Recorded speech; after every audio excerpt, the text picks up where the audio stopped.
Entregaram-na como castigo, como quem passa um objeto quebrado adiante. Você já imaginou o peso de ser oferecida como punição por quem deveria ser seu abrigo? A casa grande respirava riqueza e desprezo. Colunas brancas engoliam a luz do sol e dentro o ar era gelado como prata. O tilintar de talheres competia com risadas afiadas. Sinhazinha, com seus vestidos que nunca pareciam feitos para seu corpo vasto e suave, ficou na sombra da varanda, sentindo cada olhar pesar sobre sua pele. O bordado do corpete apertava como memória. O perfume das damas era um insulto químico ao cheiro de sua pele aquecida pelo verão. Ela era a imperfeição que os outros gostavam de apontar. Excesso, falta de compostura, vergonha da família, palavras que pingavam como chuva ácida nas palavras do pai. O pai veio com passos medidos, a voz de quem manda em plantações, em pessoas, em destinos. Havia na sua fala a frieza de quem calcula honorários, condenações e heranças. Ele usou termos como se falasse de uma dívida a saldar. Será o seu castigo, até aprender a se conter. Ao redor, as caras se curvaram num prazer pequeno e cruel.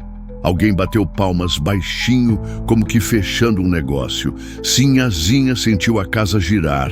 Candelabros viraram estrelas mortas e as paredes se fecharam em uma gaiola de ouro. No centro daquele ritual de humilhação, havia um pequeno baú, as roupas dobradas com embaraço. Sinhazinha tocou o tecido, cada fibra carregando as vozes que a designavam errada.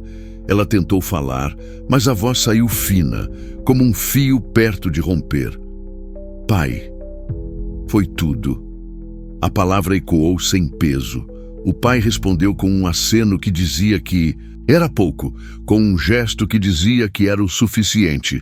A coisa inesperada teve forma de homem. O capataz apareceu com botas enlameadas, calças já gastas pelo trabalho, mãos largas como pás de plantar, e um silêncio que parecia carregar uma lei antiga: não mandar, atuar. Seu rosto era marcado pelo sol e pela água do rio. Seus olhos pequenos guardavam algo como paciência e respeito. Não havia ostentação, nem sorrisos calculados, apenas a presença de alguém que conhece o peso do trabalho no osso. Quando o pai empurrou Sinhazinha para ele, a casa prendeu a respiração. Era como se um ritual tivesse que ser completado. Tome conta dela, disse o pai, e a frase foi tanto decreto quanto entrega. O capataz abriu a boca por um instante. Ninguém sabia se recusaria. Seu silêncio foi como um selo. O primeiro gesto dele foi simples. Pegou o baú com firmeza e ofereceu o braço. Não foi uma pose, foi sustentação. Quando a mão dela tocou a dele, não houve surpresa teatral, apenas calor trocado entre pele e pele. O calor de dois corpos que não pediam licença. Ele falou pouco, as palavras curtas, como pedras que se colocam para um caminho seguro. Vem, disse. Eles caminharam pela estrada de terra que levava à senzala transformada em casa de trabalhador. O mundo da fazenda se abriu diferente ali. Não havia cortinas de veludo nem espelhos polidos, apenas o vento novo, o cheiro da terra revolvida, o rangido de cercas e o canto distante de um galo que não julgava. O capataz fechou a porta de uma casa pequena que exalava fumaça de lenha e pratos simples. Dentro havia uma cadeira gastada e um cobertor limpo. Ele pendurou o casaco na parede com cuidado quase reverente. O contraste entre os dois mundos foi um soco na alma de Sinhazinha. A humilhação seguia grudada, mas havia um espaço livre onde ninguém lhe apontava o dedo. No rosto do capataz, Sinhazinha leu uma surpresa mansa. Ele afastou um prato para ela, encheu uma caneca com água e aproximou uma fatia de pão. Não perguntou nada sobre sua história. Não disse que ela estava errada. Sua boca falou pouco. Seus gestos disseram que ali, na sua casa, ela seria comida.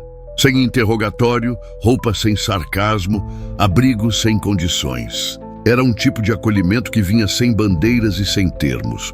Comente com uma palavra: dignidade. A ordem do pedido se colou ao ar como uma pergunta que o vento levou para as redes sociais do coração. Naquela casa pequena, palavras não. Eram moeda corrente. O que valia eram atos. O capataz falou menos, mas cada ato era uma afirmação. Cobrir os ombros dela com um cobertor quando a noite caiu. Soltar um riso breve para quebrar a tensão. Tirar da mesa seu prato melhor e colocá-lo à sua frente. Ele nunca disse "ama" em voz alta. Em vez disso, fez com que Sinhazinha sentisse pela vez primeira que não precisava se encolher para caber em olhos alheios. Ela, acostumada a ser chamada de nome que encolhia, Sinhazinha, diminutivo que pretendia torná-la menor ainda, ficou parada diante de gestos que não exigiam desculpas. Lá fora, o vento contava histórias nas folhas e dentro, o capataz acendeu uma lamparina. A luz tremeluzia, revelando estrias de riso no rosto dele. Linhas que eram paisagens vividas, não signos de vergonha. Ele puxou um banco e, como se aquilo fosse o gesto mais natural do mundo, costurou um botão descosturado do vestido dela. Dedos firmes, mãos que já haviam costurado sacos rasgados e calçados remendados. "Não precisa fingir", murmurou. Ele, que não sabia dizer frases de romance, mas sabia dizer palavras necessárias. A frase foi simples, como quem entrega água a alguém morrendo de sede. Sinhazinha sentiu que tinha permissão para ser inteira ali, inclusive com seu corpo que antes era objeto de comentários. Permissão para existir sem justificativa. Ao olhar para o capataz, ela reconheceu o cansaço de quem carrega muitos invernos. Ele, marcado pelos anos de plantio e colheita, parecia ter feito do silêncio uma fortaleza protetora. Suas ações batiam como martelo em pregos que religavam a dignidade dela. E enquanto ele ajeitava o cobertor, o brilho do lampião desenhou no rosto dela uma nova possibilidade. Talvez a entrega do pai fosse, ironicamente, a ponte para um tipo de liberdade que ela nem sabia que desejava. Mesmo assim, a ferida do abandono latejava. A cada memória dos salões, cada risada invejosa, Sinhazinha sentia as palavras do pai martelando: castigo, lição, vergonha. E no fundo, havia uma pergunta dura que a acompanharia. Por que alguém a amaria? Não amor superficial, imposto por obrigação, amor que aliviasse e reconstruísse. O capataz, com sua forma de cuidar sem perguntar demais, começou a responder a essa pergunta sem usar a palavra. A noite terminou com um silêncio que não era vazio, mas cheio de algo como trégua. Lá fora, as estrelas iam costumeiras, indiferentes à pequena revolução que acontecia naquela casa. Dentro, Sinhazinha fechou os olhos sobre o cobertor que cheirava a sabão e fumaça e, pela primeira vez em muito tempo, dormiu sem ter que provar seu valor a ninguém. O ponto de não retorno já se desenhava. A porta da casa grande havia se fechado atrás dela e a estrada adiante era desconhecida. Ela poderia voltar, humilhada, àquele salão que agora lhe parecia um teatro de crueldade, ou poderia aceitar a mão estendida, os gestos simples e constantes de um homem que não prometia castigos, mas oferecia companhia. Ao amanhecer, ela abriu os olhos e encontrou o capataz sentado na soleira, o olhar pousado no horizonte, como quem vigia mais do que cercas. Ele não perguntou se ela estava arrependida, apenas pegou um balde e, com o braço estendido, convidou-a a começar o dia com ele. Era uma oferta, não uma imposição. E por trás daquela oferta havia uma verdade sutil. O lar pode ser escolhido e a família muitas vezes se constrói com atos de cuidado, um gesto por vez. Assim começou a jornada que arrancaria Sinhazinha da sombra em que aprendera a viver. A entrega feita pelo pai foi, em sua intenção cruel, uma punição. Mas na mão silenciosa do capataz transformou-se na primeira alavanca de uma reconstrução. Não havia promessas grandiosas ali, apenas trabalho, dignidade e a possibilidade de um amor que se tece no cotidiano, lento, seguro e, por isso mesmo, capaz de curar. Ela saíra do salão carregando o peso da humilhação. Agora, o terreiro respira de um jeito que ela nunca conhecera. O que você faria se alguém lhe oferecesse um lar sem perguntar o preço da sua vergonha? O ar da fazenda cheirava a terra recém-remexida, a couro de sela e a pão que ainda crescia no forno. As manhãs vinham com passos ritmados. O canto distante dos galos, o tinir das ferraduras, o sopro de um vento que sabia histórias antigas. Sinhazinha aprendeu, nos primeiros dias, que cada coisa ali tinha um uso, um nome simples, e que os nomes devolviam dignidade. O balde tinha peso, a vasilha fazia som, a colher marcava a hora do pão. Rituais que não a interrogavam sobre sua aparência, apenas aceitavam seu trabalho. O capataz falava pouco. Seus olhos, porém, eram uma bússola. Firmes, sem luxo de palavras. Ele mostrou como segurar o facão sem medo, como tratar as ferragens com óleo, como dobrar a roupa lavada de modo que parecesse sempre inteira. Não havia piedade teatral, havia método. Quando Sinhazinha derramou leite, sentiu vergonha. Ele limpou, ajeitou os panos e, ao final, entregou-lhe um pedaço de trapo limpo com uma frase que parecia um decreto e uma oferta. Levanta, vamos, de novo.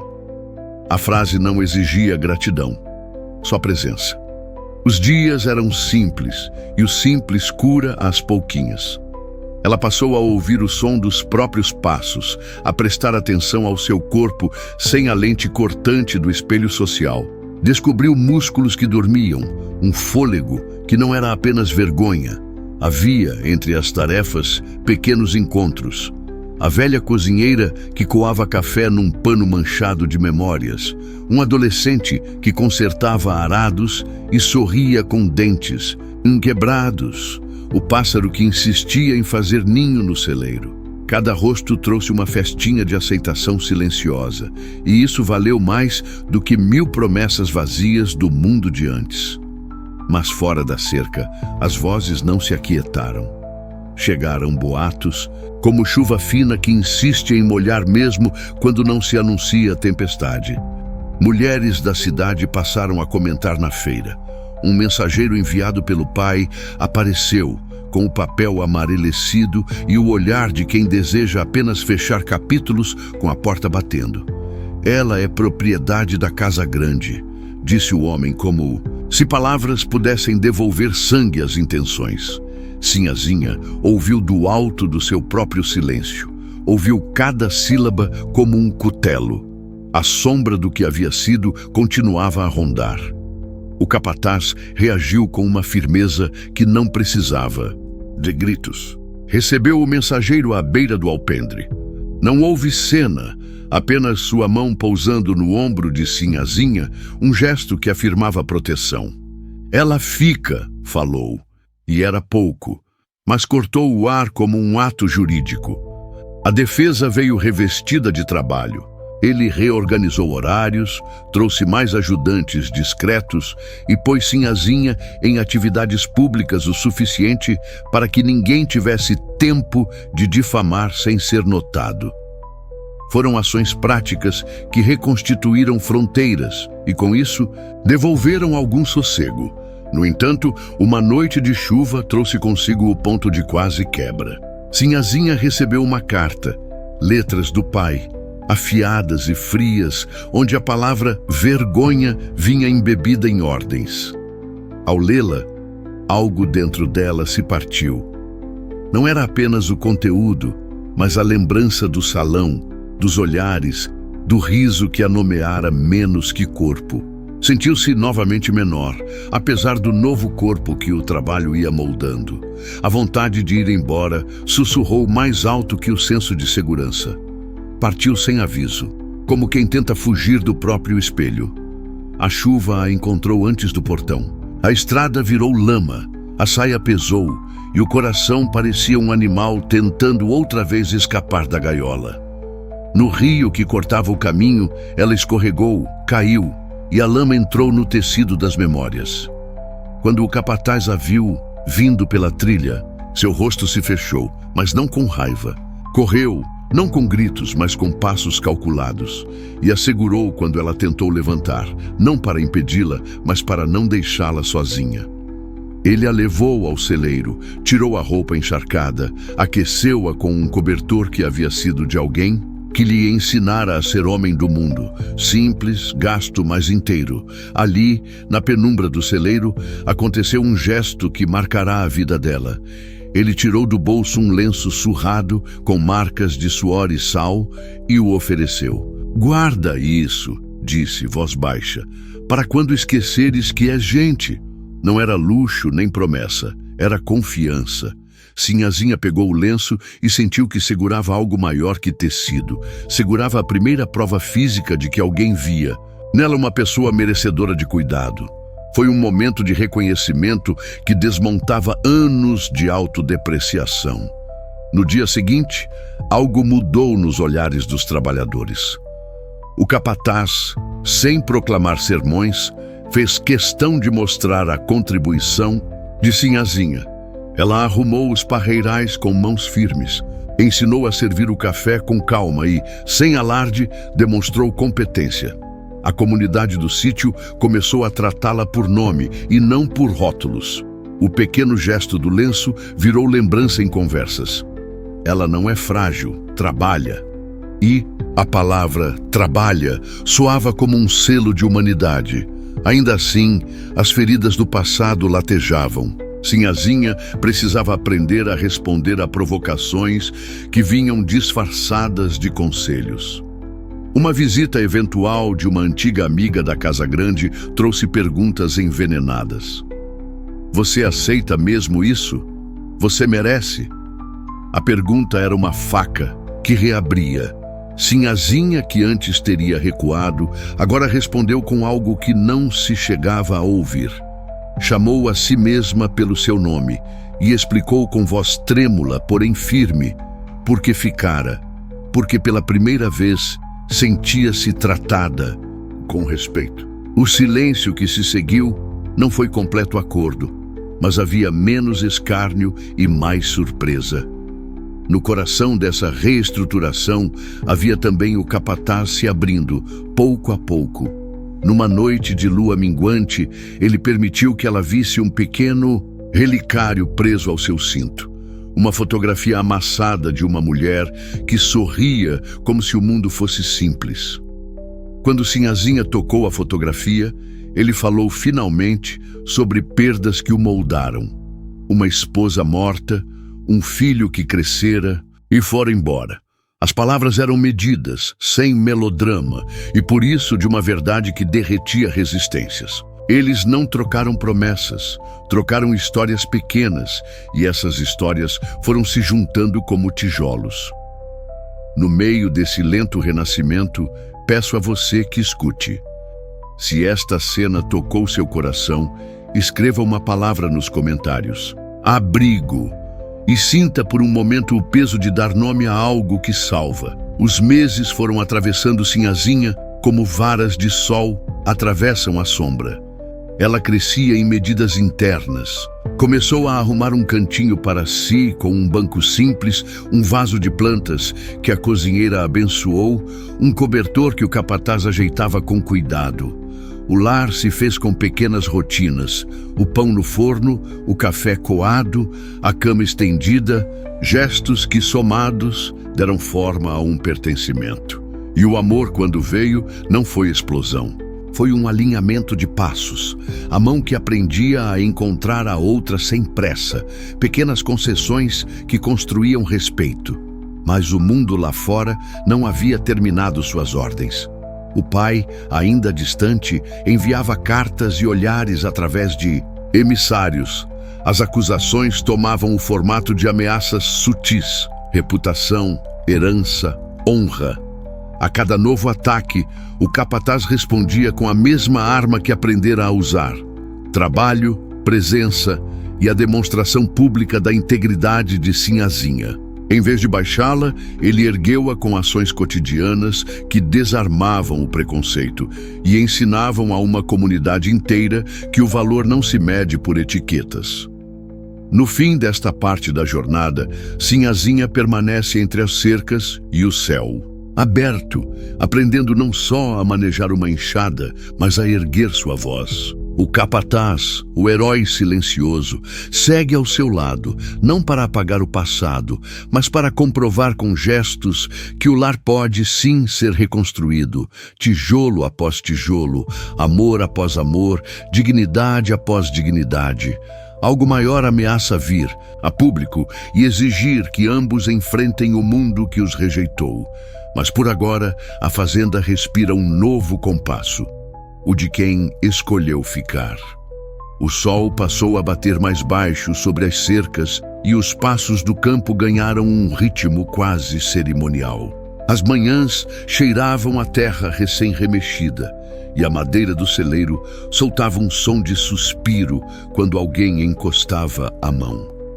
Sinhazinha aprendeu a ouvir aqueles passos como se fossem um metrônomo que a mantinha viva. Um compasso de trabalho, de esperança, de pequenas vitórias. O capataz vinha antes do pão amanhecer, a respiração programada para os afazeres, as mãos com calos que contavam histórias. Era nele que ela via, dia após dia, um cuidado cuja língua era o gesto. As palavras do mundo, no entanto, continuavam, acesas lá fora. Cartas amarfanhadas, olhares com veneno, comentários que dobravam as palavras e as esticavam até virarem lâminas. Certa tarde, enquanto ela amarrava os ramos de feijão, um emissário do pai apareceu na porteira, um homem de cartola e sorriso de papel, carregando um envelope com o selo da Casa Grande. A pele de Sinhazinha se arrepinhou como se já previsse as ordens que vinham traçadas à tinta: voltar, arrepender-se, pagar pelo escândalo com o silêncio. O senhor da casa exige a volta da filha. Ou paga-se a desonra com a palavra ou com a propriedade. Há testemunhas, há leis. Sinhazinha pertence onde é tratada como gente. Aqui ela fica. Não foi suficiente para calar o boato. A cada dia que passava, os vizinhos, alguns curiosos, outros rancorosos, encontravam motivos para cochichar. Havia quem dissesse que o capataz havia comprado a mulher com promessas. Havia quem inventasse que ela se aproveitara do trabalho para seduzir o homem forte. O passado dela, com todas as etiquetas que o pai tivera pressa em colar, resplandecia como velho verniz descascando no sol. Entre os instrumentos do campo, a capina e o regador tornaram-se pequenas arenas de educação cívica. O capataz começou a convidar pessoas para verem com seus próprios olhos colheitas, contas acertadas, a generosidade dela com as crianças e as doentes. E quando as vozes surgiam, ele não respondia com insultos, ele respondia com presença. Levava Sinhazinha para falar com as mulheres da vila, para distribuir sementes, para ensinar como podar um pé de goiaba. Aos poucos, o que era motivo de chacota virou assunto de curiosidade, e a curiosidade virou respeito, quando a constância se mostrou maior que o preconceito. Bebemos e seguimos, disse curto. E se meu pai enviar alguém com força?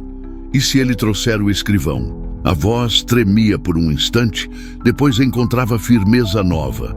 Ele pode vir com papéis. Nós temos testemunhas, trabalho, nós temos verdade. E eu vou ficar ao seu lado. Sempre. Ela fechou os olhos como se aquela promessa fosse um selo que pudesse ser gravado no corpo. Ela trabalha, ensina e cuida. O que o povo precisa é de verdade, não de rumores. A fala dele teve mais efeito que qualquer grito. As palavras foram como o som grave de uma carruagem que passa. Desaceleram as conversas e trazem atenção. Fique. Este é seu lugar também. Esse cuidado silencioso moveu olhares, enquanto alguns ainda murmuravam, outros passaram a cruzar. A porteira sem medo, oferecendo um pouco de sal, um pedaço de bolo, um sorriso despido de preconceito. A dignidade de Sinhazinha foi crescendo em pequenas ações de reconhecimento. No entanto, as forças que desejavam mantê-la reduzida se agigantavam em outros cantos. O pai, cada vez mais decidido a salvar a honra que enxergava perdida, reuniu advogados, títulos e modos de direito. Chegou a tarde em que um escriba, um homem de rosto estreito e caneta afiada, apareceu portando um termo que, se assinado, obrigaria Sinhazinha a voltar à casa grande sob pena de execução da herança. A leitura do documento tomou ar e espaço como uma tempestade. O capataz ouviu as palavras do escriba e, em vez de se irritar, fez algo que o salvou de uma batalha pública imediata. Chamou testemunhas, homens e mulheres que conheciam a rotina, que podiam falar da vida de Sinhazinha naquela fazenda, do trabalho, da honestidade, da ausência de qualquer promessa ilícita.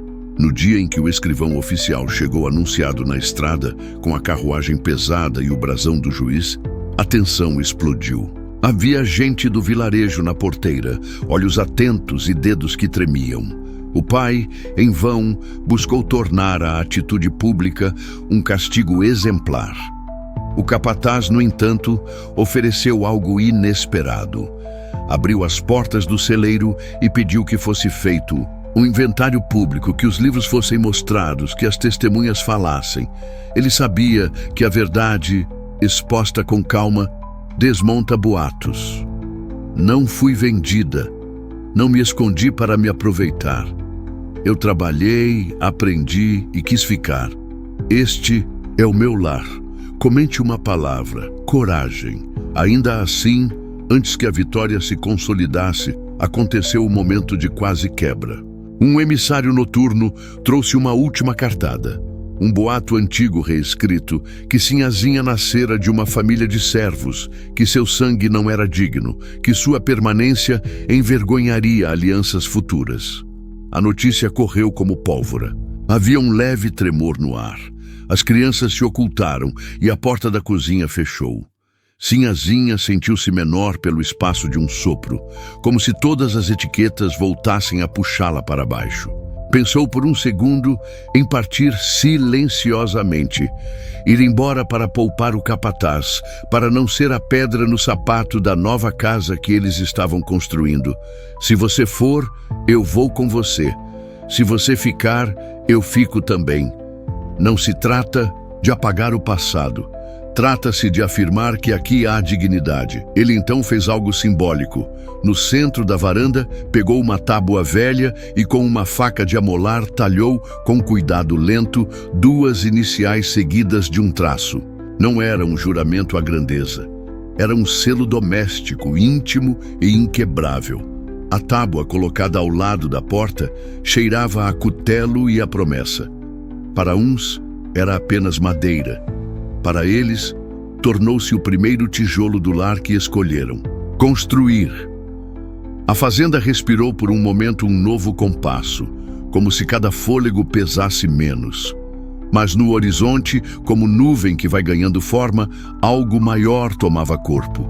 A carruagem do doutor, trazida pelo selo da Casa Grande, chegaria, com autoridade, para julgar o que o coração e o campo já haviam decidido. O povo cochichou. Sinhazinha apertou os dedos na madeira recém-talhada e olhou o capataz nos olhos. Não era medo, era entendimento. Eles sabiam que a paz construída com trabalho e cuidado seria testada em praça pública. E sabiam também que agora tinham algo que o pai jamais poderia rasgar. A verdade em mãos alheias, a comunidade que aprendera a reconhecer sua humanidade. O dia da carruagem seria amanhã. Ela foi oferta e virou promessa. Você já viu uma humilhação se transformar em lar? A manhã estava cortante, como se o vento carregasse as palavras da Casa Grande, afiadas, prontas para ferir. A carruagem parou, as rodas rangendo um som que parecia uma sentença.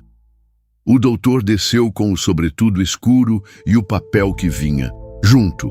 Autoridade, cheiro de jornal úmido, carimbo e uma vontade de acertar contas. Atrás dele, A senhorinha do casarão observava com os olhos de quem sempre teve razão. O pai de Sinhazinha bateu o sapato no chão como quem chama cães. A vizinhança se apertou na rua de terra, crianças caladas como se pressentissem uma lição cruel. Sinhazinha segurou a tábua. A madeira exalava cutelo e promessa. Ao lado dela, o capataz, mãos grandes, rosto traçado pelo sol e pelo silêncio, ficou quase imóvel. Havia nos seus olhos uma linha de fogo contida. O ar cheirava a café e a terra lavada. O galoão do quintal parecia conspirar com o tempo. A voz do pai foi a primeira lâmina. Falou em propriedade, em disciplina, em vergonha. As palavras eram antigas, calibradas para reduzir uma vida a nada. O doutor leu, seco, a reclamação formal de abandono de família e solicito que a jovem retorne ao lar para regularização de situação. Sua fala era o martelo da lei. O pai sorriu, satisfeito, como se cada sílaba devolvesse um troféu de honra perdido. O povo cochichou. Sinhazinha sentiu o peso do destino retornar aos ombros. Por um segundo, e a narrativa exige que o leitor sinta, suas pernas vacilaram. A visão ficou curva, como uma trilha afunilando. Foi quando o capataz deu um passo à frente. Ele não gritou, não precisou. Tirou do bolso um pano úmido e, com cuidado, limpou a tábua onde suas iniciais haviam sido talhadas.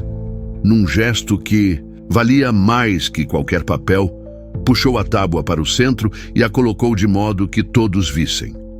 Do lado escondido, algo grudado com força de cola antiga, uma folha de papel amarelada. O doutor franziu a testa. O pai arregalou os olhos. O capataz abriu o papel com as mãos tremendo levemente. Não de medo, mas de responsabilidade. Era uma carta antiga, escrita pela cozinheira da Casa Grande anos atrás, vinda de uma noite em que a verdade havia sido sussurrada entre panelas. A carta falava de abandono, de promessas quebradas e de um voto. Se Sinhazinha algum dia fosse rejeitada, que alguém de confiança tomasse conta dela. A assinatura era rudimentar, mas tinha selo, marcas de quem testemunhara a miséria repetida. O doutor leu em voz baixa, e a leitura, antes técnica, virou ruído de vergonha para quem a ouviria. Aos poucos, a praça virou tribunal de consciência. O pai tentou interromper. "Isso não vale!" gritou. "Documento falso!" A voz dele tremeu ao perceber que a comunidade, a mesma que antes o admirava e temia, agora olhava para ele com outros olhos. Uma mulher da fila, a costureira que havia consertado as roupas de Sinhazinha, aproximou-se e falou alto, com a certeza de quem vira as pequenas verdades. "Vi essa menina crescer como gente. Foi tratada com carinho aqui. Não é mercadoria." Outro homem, que carregava carvão, lembrou como o capataz dera de comer ao filho doente da vila quando ninguém mais quis ajudar. Um a um, os testemunhos da terra selaram um veredito moral. Nesse instante, o capataz não precisou erguer a voz. Ele pegou o braço de Sinhazinha como quem oferece abrigo ao corpo e à alma. "Ela fica", disse, e a frase foi simples, como qualquer gesto cotidiano, mas soou como sentença de dignidade. O pai rompeu em riso sarcástico, mas o riso findou quando alguém gritou: "Comentem com uma palavra, coragem." Era a ordem que o coração pedia, coragem. A praça respondeu no silêncio, e quem tinha boca pronunciou a palavra como bênção. "Comente agora, coragem." Quase quebra aconteceu no olhar do pai. Uma tentativa desesperada de reduzir a filha àquilo que sempre quis: posse. Ele invocou velhas ofensas, falou do corpo dela como se fosse objeto, trouxe lembranças cruéis. Sinhazinha sentiu de novo a vontade de sumir. Mas havia tecido novo em sua pele, havia mãos que a amparavam, e o ar já não era o mesmo. Com um sopro que era mais do que espírito, ela se pôs em pé. A voz saiu rouca, mas clara. "Eu não sou coisa, não sou punição. Sou filha do que sou e escolho onde ser." Foi pouco e foi tudo. A primeira palavra que ela deu de volta ao mundo. Confronto direto veio quando o doutor, surpreendido pela força do povo e pela evidência da carta, perguntou ao pai se ele desejava provar legalmente a acusação. O homem, desarmado pela vergonha e pela impossibilidade, tentou uma última manobra. Ameaçou expulsar o capataz do serviço, esboçou vingança. Foi o erro final. O capataz, com a calma que era sua armadura, puxou do bolso um caderno de ponto velho, onde constava, em caligrafia firme, anos de trabalho, de resgate de vidas, de pagamentos feitos por favor. Um registro que provava sua honestidade e a confiança que a comunidade depositava nele. As pessoas, como o Corpo Unido, disseram que não aceitariam que alguém que tinha cuidado de um dos seus fosse castigado por isso. A autoridade do doutor, que precisava também manter a ordem, sentiu-se obrigada a não calibrar a lei contra o sentido coletivo. Não houve cena de violência. O confronto foi de palavras e olhares. A verdade, sugerida por provas pequenas e grandes, a carta, as testemunhas, o caderno, veio à tona e retorcia o argumento do pai como a chuva lava a sujeira. No fim, o homem recuou. Sozinho no seu orgulho, sem plateia a lhe aplaudir, ele dobrou o olhar. Sinhazinha não buscou ódio, não pediu humilhação. Ela escolheu declaração. Ficou. Entrou na casa do capataz com passos que pareciam carregados de casa própria. O capataz colocou a tábua talhada ao lado da porta, como quem sela um pacto. Não era vitória sobre o pai. Era a afirmação de um novo lar. O casamento não foi um espetáculo. Houve um ritual simples, um pão partilhado, um café forte, as vozes do povo que agora chamavam aquele espaço de lar. O doutor, que veio com papel, ficou sabendo que mais do que assinaturas, havia vontade coletiva. Ele deixou um registro que havia testemunhado a resolução pacífica e que as queixas seriam arquivadas perante o entendimento comunitário. Para Sinhazinha e para o capataz, a vitória foi outro tipo, reconhecimento. A praça bateu palmas de um modo discreto, sem tirar o peso do que fora perdido, mas iluminando o que podia renascer. Anos depois, o sítio era outro. Havia uma cerca de madeira com 2 iniciais gravadas a mais, pequenos frutos no quintal e uma cadeira vazia que sempre esperava o retorno de quem partisse para a roça. Sinhazinha, já com cabelos entreabertos de prata, ensinava as crianças a ler nas folhas dos cadernos velhos. O capataz, agora rosto menos cortado pelo tempo, sorria quando havia falar. Juntos, construíram um lar que não precisava de títulos. E foi essa escolha que se tornou a herança. Um dia, uma menina gorda e desacreditada chegou à porteira da fazenda, olhos cheios de perguntas. Sinhazinha a recebeu como foi recebida, com um pano úmido e uma palavra calma. Contou a ela da tábua, do doutor, das vozes que se ergueram. Disse que dignidade não encontra passaporte, se conquista no respeito diário. As crianças aprenderam a chamar o lugar de casa. Velhos amigos vinham buscar conselho. A marca do que foi sofrido não sumira completamente, mas vira base para algo maior. Uma casa que escolheu amar. Se esta história tocou seu coração, curta, compartilhe, comente. De onde me vê e inscreva-se no canal, pois há muitas histórias como esta esperando para serem contadas.